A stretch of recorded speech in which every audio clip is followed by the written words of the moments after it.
আমার মায়েরা ভালো করে কেউ কোনো দিকে তাকাবেন না, কেউ কারোর সঙ্গে কথা বলবেন না। এই গজলটা অন্তর থেকে শুনে দেখেন।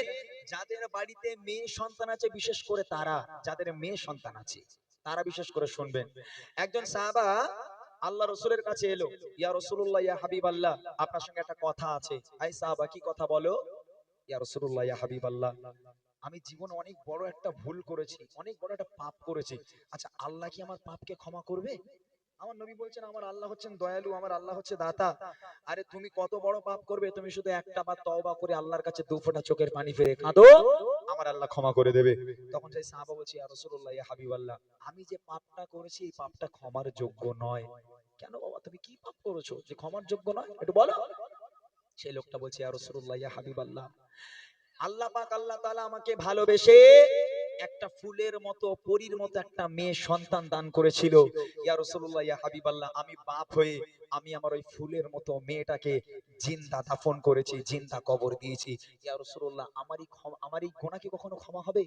সেদিন আমার নবী এত কান্না কেঁদেছে এই কথা শুনে। তুমি পিতা, কেমন পিতা তুমি, যে তুমি তোমার নিজের মেয়েকে তুমি দাফন করো?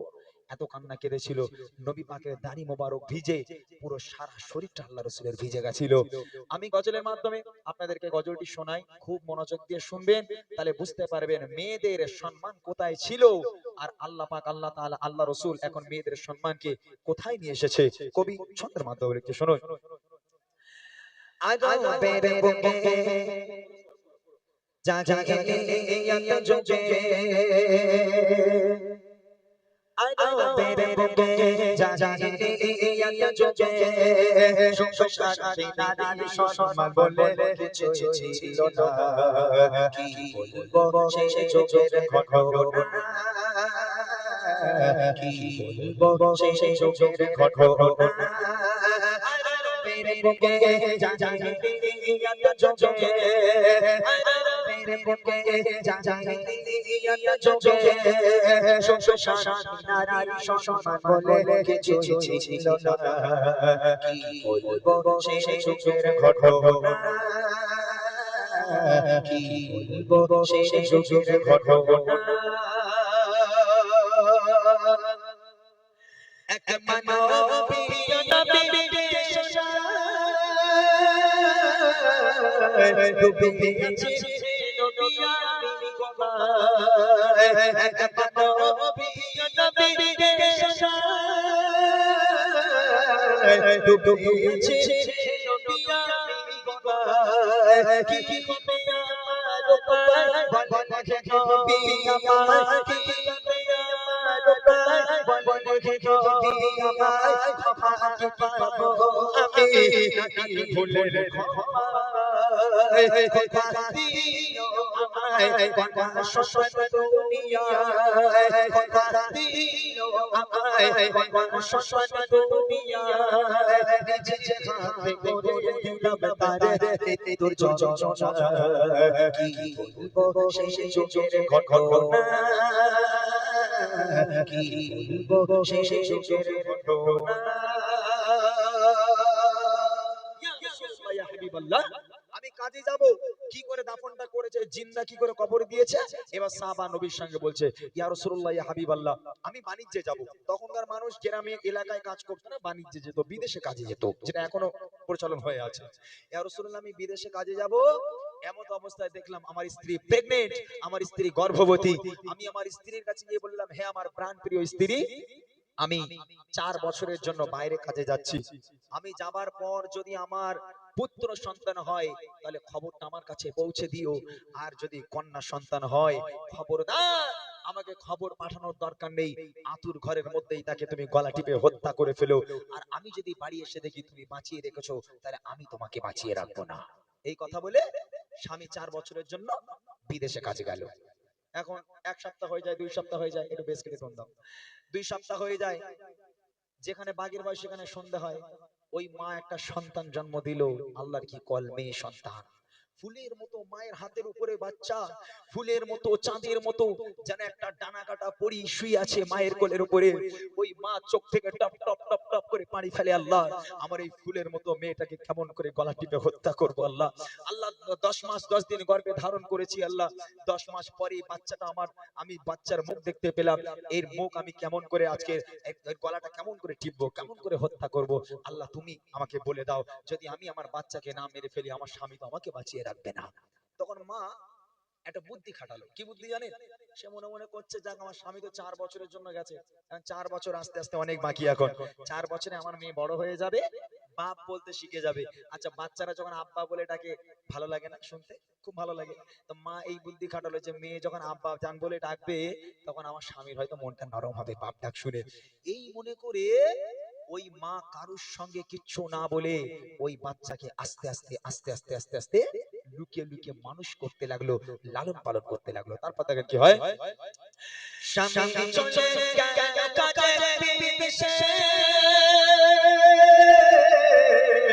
জন্ম নিল এক সন্তান বেশে, মা ভাবে ও বাবা ভাবে বাড়িতে তার পিতা নাই, লালন পালন করব মায়া মমতায়, বাবাকে কেন জানিয়ে মেয়েকে বড় করে, বাবাকে কেন জানিয়ে মেয়েকে বড় করে, বেড়ে ওঠে কন্যা তখন 4 বছর পার করে, খেছে শিশু হেসে খেলে আঙিনায়, খেছে শিশু হেসে খেলে আঙিনায়, ভয় মরে স্বামী এলে বাঁচিয়ে রাখবে না, কি বলবো সেই যুগের ঘটনা,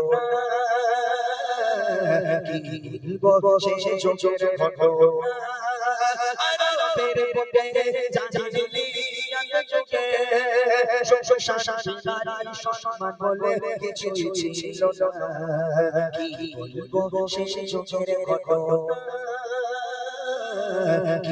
কি বলবো সেই যুগের ঘটনা।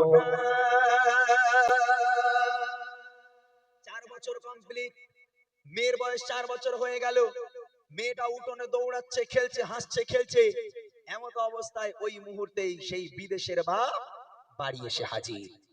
একদম দরওয়াজার সামনে, যেই দরওয়াজাটা খুলেছে, বড় উঠোন, দেখছে উঠোনের উপরে একটা ফুলটুসি বানা মেয়ে, লাল টুকটুকে একটা পরীর মতো বাচ্চা দৌড়চ্ছে আর খেলা করছে আর হাসছে। বাপ সঙ্গে সঙ্গে ব্রেন আউট হয়ে গেল, কি ব্যাপার, আমার ঘরে মেয়ে কেন, এ কার মেয়ে, আমার বাড়িতে মেয়ে কেন? বাপ এই কথা চিন্তা করছে, হঠাৎ করে দূর থেকে মেয়ে দেখতে পেয়ে দৌড়ে দৌড়ে দৌড়ে দৌড়ে আব্বাকে জড়িয়ে ধরেছে। আব্বা, আব্বা কতদিন আপনাকে দেখিনি, মায়ের মুখে আপনার কত কথা শুনেছি আব্বা, আব্বা কত কথা মা আপনার আমার সঙ্গে বলেছে আপনার কথা, আব্বা আমার কথা কি একটু মনে পড়েনি? আব্বা আপনি এতদিন কোথায় ছিলেন, আপনার মেয়ের কথা কি একটু মনে পড়েনি? আব্বা আব্বা বলে আব্বাকে জড়িয়ে ধরেছে। ওই বাপ মেয়েটাকে এক হিঁচড়া টান মেরে ছুঁড়ে ফেলে দিয়ে বাপ তরতর করে ঘরের মধ্যে চলে গেল। বাচ্চার সঙ্গেও কথা নেই, স্ত্রীর সঙ্গেও কথা নেই, বাপ ঘরের মধ্যে রেগে আগুন, রেগে আগুন হয়ে গেল। বাপ তখন, আমার বাড়িতে মেয়ে, এ মেয়ে কার? বাপ বাইরে বার হচ্ছে না, জানে ওই সময় স্ত্রীকে মেরে দেবে, বাচ্চাকেও মেরে দেবে, ওই জন্য ঘরের মধ্যে চলে গেল বাপ। তারপর দেখেন কি হয়, একদিন ও গো একদিন ফিরে এলো তার স্বামী, দেখে ফুট ফুট ফুট ফুট সন্তান তার বাড়ি, ভাবে মেয়ে তার বাড়ি কি করে, আর সেই মেয়ে ছুটে এসে জড়িয়ে ধরে, আব্বু আমায় দেখো না, আমি যে তোমার শোষা, আব্বু আমায় দেখো না, আমি যে তোমার শোষা, বহুদিন ধরে তোমায় ছিল দেখার বাসনা, আজ হয়েছে পূরণ, আব্বু আছো কেমন, আজ হয়েছে পূরণ, আব্বু আছো কেমন, এই দৃশ্য দেখে পিতার মাথা ঠিক থাকে না, কি বলবো সেই যুগের ঘটনা, কি বলবো সেই যুগের ঘটনা। এই যে বাচ্চা মেয়েগুলো আছে 4 বছর বয়স, এই মেয়েটা হয়তো 4 বছর বয়স হবে, এইটুখানি একটা মেয়ে, তাই না? বাপ একদিন হয়ে গেল, 2 দিন হয়ে গেল, এইবার ঘরের দরজা খুলে বাইরে এসেছে। স্ত্রী ঠক ঠক করে কাঁদছে, আমার স্বামী আমাকে বাঁচিয়ে রাখবে না, আমার স্বামী আমাকে মেরে দেবে আজ। ঠক ঠক করে কাঁদছে স্ত্রী। ওই সময়ে ওই বিদেশের বাপ স্ত্রীর কাছে গেল, গিয়ে পুরো ঘুরে গেল, হে আমার প্রাণপ্রিয় স্ত্রী, আমি চেয়েছিলাম যেন মেয়ে সন্তান না হয়, তা তুমি যে আমার মেয়ে সন্তান জন্মই দিয়ে ফেলেছো। আমার মেয়েটা বেশ ফুলের মতো হয়েছে, খুব ভালো একটা সুন্দর দেখতে মেয়েটাকে। তা একটা কাজ করো, ওকে মারার আর দরকার নেই, আমি ওকে মেনে নিলাম। তবে তোমার কাছে আরজি, বহুদিন কোথাও যাওয়া হয় না, বাইরে থেকে থেকে বোর হয়ে গেছি, তুমি তোমার মেয়েটাকে সুন্দর করে সাজিয়ে দাও, আমরা বাপ বেটি মামার বাড়ি যাব, মেয়ের মামার বাড়ি থেকে একটু ঘুরে আসি, সাজিয়ে দাও। স্ত্রী খুশিতে বাগে বাগ, আমার কঠোর হৃদয় স্বামী আমার মেয়েটাকে মেনে নিল, স্ত্রীও খুশি, মেয়েও খুশি। ওই সময় মা হাসতে হাসতে খুশি মনে ওই মেয়েটাকে আরে পরীর মতো করে সাজিয়ে দিল, সুন্দর করে সাজিয়ে বাপের হাতে তুলে দিল, যাও মা আব্বার সঙ্গে মামার বাড়ি থেকে ঘুরে এসো। মেয়ে নাচছে খেলছে, বাপের হাত ধরে হাসছে খেলছে, মামার বাড়ি যাব মামার বাড়ি যাব, আব্বাকে টেনে টেনে নিয়ে যাচ্ছে। বাপ রওনা হয়ে গেল, পথের পর পথ হেঁটে যায়, পথের পর পথ হেঁটে যায়, মরুর বালুর উপর থেকে হেঁটেই চলেছে হেঁটেই চলেছে হেঁটেই চলেছে, মামার বাড়ি আর আসে না, মামার বাড়ি আসে না। ওই বাচ্চা মেয়ে আস্তে আস্তে নিথর হয়ে যাচ্ছে, বাচ্চা আর হাঁটতে পারে না, 4 বছরের মেয়ে, ও কতটা আর হাঁটবে, মরুর বালুর উপর থেকে শুকনো খটখটে রৌদ্রের উপর থেকে হেঁটে হেঁটে যায়। এমত অবস্থায় মেয়ে আব্বার হাত ধরে টানে, আব্বা, আব্বা পিপাসায় কলিজাটা ফেটে যায়, আব্বা পানির পিপাসায় কলিজাটা ফেটে যাচ্ছে, আব্বা, আব্বা একটুখানি পানি আমাকে দেন, আব্বা আমাকে যদি পানি না দেন আমার জীবন চলে যাবে, আব্বা একটুখানি পানি আমাকে দেন। আব্বার হাত ধরে টানে, আব্বা আব্বা বলে ডাকে, আব্বা পিপাসায় গলা শুকিয়ে যায়, গলাটা কাঠ হয়ে যায়, কলিজাটা ফেটে যায়, আব্বা, আব্বা একটু পানি আমাকে দেন। আব্বা আব্বা বলে কাঁদে, ওই বাপ আর মেয়ের দিকে ফিরেও দেখে না, মেয়ের দিকে বাপ আর ফিরেও দেখে না, মেয়েটাকে টানতে লেগে গেল, টানতে টানতে মরুর পথের উপর থেকে টানতে টানতে মেয়েটাকে নিয়ে যাচ্ছে। মেয়েটা অঝর নয়নে কাঁদে, আব্বা, আব্বা পা ফেটে রক্ত বার হচ্ছে, আব্বা আমি আর হাঁটতে পারছি না, কলিজায় পিপাসায় কলিজা ফেটে যায়, আব্বা একটু পানি আমাকে দেন। বাপ মেয়ের কোনো কথা শোনে না, বেশ কিছু দূর চলে গেল, গিয়ে মেয়েটাকে একটা জায়গায় দাঁড় করিয়ে ওই বাপ কিছুটা দূরে একা একা গেল, গিয়ে ওই বাপ ওই বালিগুলোকে সরিয়ে সরিয়ে গর্ত করছে। মেয়ে দূর থেকে দেখছে, মেয়ে মনে মনে করছে আমার আব্বা তাহলে কাজের জন্য এসেছে হয়তো, এই মনে করছে। মেয়ে দূর থেকে দেখছে বাপ দূরে দাঁড়িয়ে গর্ত করছে, গর্ত খুঁড়ছে, কোমর সমান গর্ত হয়ে গেল, বাপ গর্তের মধ্যে নেমে গেল, তারপরে আবার গর্ত করে, আর ওই বাচ্চা মেয়ে দূর থেকে দেখে তার বাপের মাথায় কপালে সারা গায়ে হাতে সব জায়গা থেকে ঘাম টপিয়ে টপিয়ে নিচে পড়ে। ওই বাচ্চা মেয়েটা সহ্য করতে না পেরে দৌড়ে দৌড়ে আব্বার কাছে গিয়ে নিজের জামা দিয়ে বাপের মাথার ঘাম মুছে দেয়, বাপের কপালের ঘাম মুখের ঘাম মুছে দেয়, বাপের হাতের ঘামটা মুছে দেয়, আর ওই বাপ ওই মেয়েটাকে পুঁতবে বলে গাড্ডা খড়ি।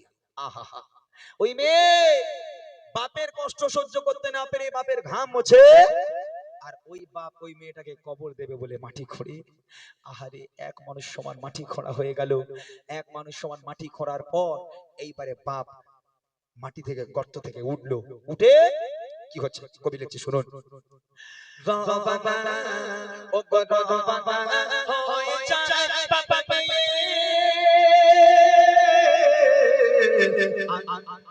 আনন্দে চলে লেগে তার বাবা পেয়ে, মরর পালার ওপর দিয়ে হেঁটে যায়, বলে আব্বু বলো আমরা যাচ্ছি কোথায়, আমি চলছে আর পারি না, পিপাসায় কলিজা খাখা, চলছে আমি পারি না, পিপাসায় কলিজা খাখা, ফেটে যায়, আব্বু আমায় বাড়ি নিয়ে চলো না, কি পাশা যায় তার শোনে না কথা, কি পাশা যায় তার শোনে না কথা, আব্বু আব্বু বলে কাঁদে নেমে ফিরেও দেখে না, কি বলবো শেষ যুগের ঘটনা, কি বলবো শেষ যুগের ঘটনা। মেয়ে বাপের ঘাম মুছে, ঘামটা মুছতে মুছতে বাপ এবার গর্ত থেকে উপরে এলো, উপরে এসে মেয়েটা দাঁড়িয়ে আছে, মেয়েটাকে একটা ঘুষি মুখে মারলো, মেয়েটা 4 হাত দূরে ছিটিয়ে পড়লো। আহারে, ওই বাচ্চা মেয়েটার মুখ সঙ্গে সঙ্গে ফেটে ফিচকিরি বেরে রক্ত বার হয়ে গেল। বাচ্চা মেয়েটা কাঁদতে লেগে গেল, আব্বা, আব্বা আপনি আমাকে মারছেন কেন আব্বা? আব্বা আমি আর কোনোদিন আপনার কাছে পানি চাইবো না, আব্বা কোনোদিন পানি খেতে চাইবো না, আব্বা আপনি আমাকে মারছেন কেন আব্বা? আব্বা আপনি আমাকে মারবেন না, আপনি আমাকে ছেড়ে দিন, আমি কোনোদিন পানি খেতে চাইবো না। বাপ মারতে থাকে, হাত দিয়ে মারে, পা দিয়ে লাথি মারে, মেয়েটাকে আজকের মরুর বালের উপরে ফেলে একেবারে যেন মানে বাটা পেশা মতো করছে। বাপ মেয়েটাকে মারতে লেগে গেল, এত মার মারে, এত মার মারে, মেয়েটা সারা শরীর রক্তাক্ত হয়ে গেল। বাচ্চা মেয়েটা সারা শরীর জখম হয়ে গেল। ওই কচি মুখ নিয়ে আব্বা বলে ডাকে, আব্বা, আব্বা আপনি আমাকে ছেড়ে দেন, আমি কোনোদিন আপনার কাছে পানি চাইবো না, আমি কোনোদিন আপনার কাছে আর পানি খেতে চাইবো না আব্বা, আব্বা আপনি আমাকে প্রাণে মারবেন না, আপনি আমাকে ছেড়ে দেন আব্বা, কোনোদিন আমি আর পানি চাইবো না। বাপ মেরে মেরে যখন রাগ মিটলো না, মেয়েটাকে ধাক্কা মেরে গর্তের মধ্যে ফেলে দিল। গর্তের মধ্যে মেয়েটাকে ফেলে দিল। ওই মেয়েটা কাঁদতে লেগে গেল, আব্বা যান, যদি আপনি আমাকে যদি ছেড়ে দেন, আমি কোনোদিন আপনাকে আব্বা বলে ডাকবো না, আপনি যদি না চান কোনোদিন আপনাকে আব্বা বলে ডাকবো না, শুধু আপনি আমাকে প্রাণে মারবেন না, আপনি আমাকে ছেড়ে দেন, আমি আপনাদের থেকে অনেক দূরে চলে যাব আব্বা, আব্বা আপনি আমাকে প্রাণে মারবেন না। ওই বাপ মাটিগুলোকে ফেলতে শুরু করে দিল গর্তে। মেয়ে পড়ে আছে, আর ওই বাপ মাটিগুলো চাপা দিচ্ছে, চাপা দিতে চাপা দিতে মেয়ের কোমর পর্যন্ত গর্তের মধ্যে, কোমর থেকে মুখটা শুধু উপরে ভেসে আছে। ওই কচি মুখ নিয়ে আব্বা আব্বা বলে কাঁদে, আব্বা, আব্বা আমি যদি জানতাম আপনি এরকম করবেন, আমি কোনোদিন আপনার কাছে পানি চাইতাম না আব্বা, আব্বা আমি পানি খাবো না আব্বা, আপনি আমাকে মারবেন না, ছেড়ে দেন আব্বা, আব্বা বলে কাঁদে।